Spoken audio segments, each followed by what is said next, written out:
चलिए पहला question start करते हैं। पहला क्वेश्चन जो है वो है कॉस्ट प्राइस निकालने से रिलेटेड। ये सबसे बेसिक क्वेश्चंस हैं। इनमें हम कॉस्ट प्राइस निकालेंगे उन केसेस में जब आपको सेलिंग प्राइस ऑलरेडी दे रखी है और प्रॉफिट या लॉस इनमें से कुछ दे रखा है और आपसे कहा गया है कि आप उसकी कॉस्ट प्राइस निकालिए। आपको जब दे रखा है सेलिंग प्राइस और प्रॉफिट, आपको निकालना है कॉस्ट प्राइस। आप इसको दो तरीके से सॉल्व कर सकते हैं। पहला, प्रॉफिट परसेंट हमको क्या दिया हुआ है 12.5%। जब आप 12.5% को, परसेंट है, परसेंट हटाएंगे 100 से डिवाइड होगा, 12.5/100 उसको जब आप सिंप्लीफाई करेंगे तो 1/8 बनेगा। ठीक है। अब हमें पता है प्रॉफिट परसेंट होता है प्रॉफिट अपॉन कॉस्ट प्राइस, तो इसको हम 1/8 को हम बोल सकते हैं प्रॉफिट अपॉन कॉस्ट प्राइस, यानी कि मान लेते हैं प्रॉफिट 1 रुपये, तो कॉस्ट प्राइस क्या हो जाएगी ऑटोमेटिक 8 रुपये हो जाएगी। अब अगर कॉस्ट प्राइस 8 रुपये है तो सेलिंग प्राइस होता है कॉस्ट प्राइस प्लस प्रॉफिट, यानी सेलिंग प्राइस हमारे पास आ गया 9 रुपये। 8 में आपने 1 जोड़ दिया तो सेलिंग प्राइस हमारे पास आ गया 9 रुपये। अब अगर सेलिंग प्राइस 9 रुपये है और सेलिंग प्राइस ऑलरेडी दे रखा है 630 रुपये, तो 9 यूनिट, इसको यूनिट में अगर हम ले लें कि ये 1 यूनिट है, ये 8 यूनिट है, तो इनको प्लस करने से एसपी बन गया 9 यूनिट। तो अगर 9 यूनिट 630 रुपये के 630 रुपीज़ के बराबर है तो 8 यूनिट्स कितने के बराबर होगा 630 डिवाइडेड बाय 9 मल्टीप्लाइड बाय 8, यानी कि 560 रुपीज़। ये बहुत ही कॉमन मेथड है।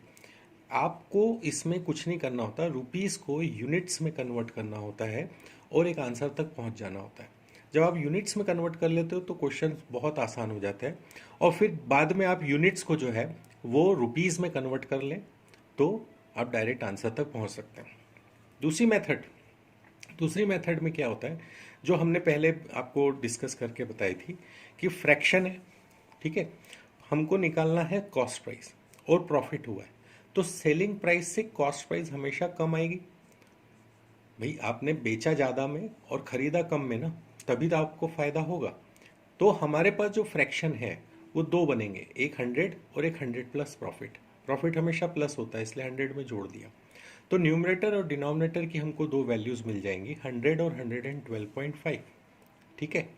अब आपको इससे मल्टीप्लाई करना होता है 630, सेलिंग प्राइस से आप इसको मल्टीप्लाई करेंगे। अब क्वेश्चन ये है कि 100 ऊपर रहेगा या 112.5, तो हमें ये दिमाग में बस रखना है कि सेलिंग प्राइस से कॉस्ट प्राइस कम होती है तो हमको आंसर कम आएगा। तो 630 से आंसर कम तब आता है जब आप छोटी वैल्यू ऊपर और बड़ी वैल्यू नीचे रखते हैं फ्रैक्शन में। सो कुछ भी नहीं करना है, 630 को 100/112.5 से मल्टीप्लाई कर देंगे और उसके बाद उसको सिंप्लीफाई कर देंगे तो आपको आंसर आ जाएगा 560 रुपीज़। तो जब सेलिंग प्राइस दी है तो कॉस्ट प्राइस निकालने के ये दो मेथड हमारे पास में है। ठीक है। पहले में हम फ्रैक्शन में कन्वर्ट करते हैं और फ्रैक्शन में कन्वर्ट करने के बाद में हमको 2 यूनिट्स मिल जाती है। सीधा प्रॉफिट और सब कॉस्ट प्राइस आ गया है तो सेलिंग प्राइस और कॉस्ट प्राइस और प्रॉफिट वाला फॉर्मूला यूज़ करके हम सेलिंग प्राइस यूनिट की टर्म्स में निकाल लेते हैं। एक बार यूनिट की टर्म्स में आ गया तो सेलिंग प्राइस से कॉस्ट प्राइस को आसानी से निकाला जा सकता है।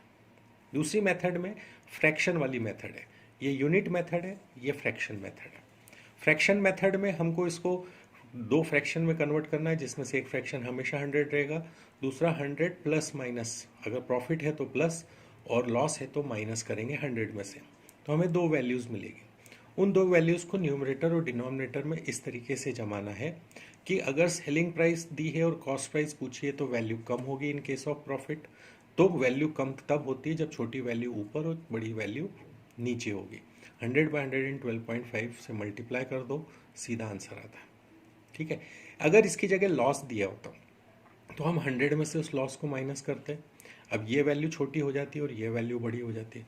अब सीधी सी बात है, अगर लॉस हुआ है तो सेलिंग प्राइस से कॉस्ट प्राइस ज़्यादा आएगी और ज़्यादा तब आती है जब न्यूमरेटर बड़ा हो और डिनोमिनेटर छोटा हो, यानी 100/87.5 करेंगे तो आपकी कॉस्ट प्राइस आ जाएगी। ये हम तब करते हैं जब लॉस दिया हो, और प्रॉफिट के केस में हम 100 में प्लस करके और आंसर निकालते हैं। इस तरीके से आप अगर सेलिंग प्राइस दी हो और प्रॉफिट लॉस दिया हो तो आप कॉस्ट प्राइस को इन दो मेथड से निकाल सकते हैं।